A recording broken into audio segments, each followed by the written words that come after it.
This trade changes everything. We have a three-team deal between the Hawks, Nets, and Celtics, and I think it's a three-way win. First off, the Hawks sent out the 22nd pick, Terrence Mann and George Niang, in return for Kristaps and a second-round pick.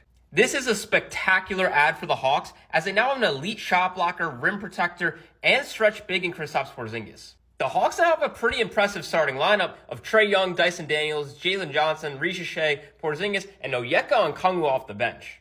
However, the Hawks aren't done dealing, as they still have a massive $25 million trade exception from the DeJounte Murray trade. With more moves to be made in a solid core, Trae might average like 12 plus assists. This was also a huge win for the Celtics, as they're now $4.5 million under the second apron, just $7.4 million over the first, and $15.4 over the luxury tax. Brad Stevens was also able to reduce their tax penalty by $210 million and $260 million since June 15th.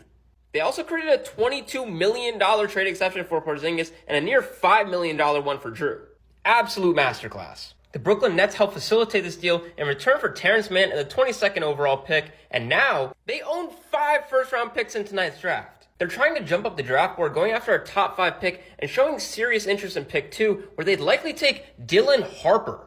Another scenario would be a trade with the Sixers, where they give up Cam Johnson, a trade exception, pick 8, pick 19, in return taking on Paul George's contract, and pick 3, where they're likely targeting Ace Bailey. Overall, this was a win, win, win for all 3 franchises, but I want to know what you think. Who won the trade? Let me know in the comment section and follow along for more NBA content.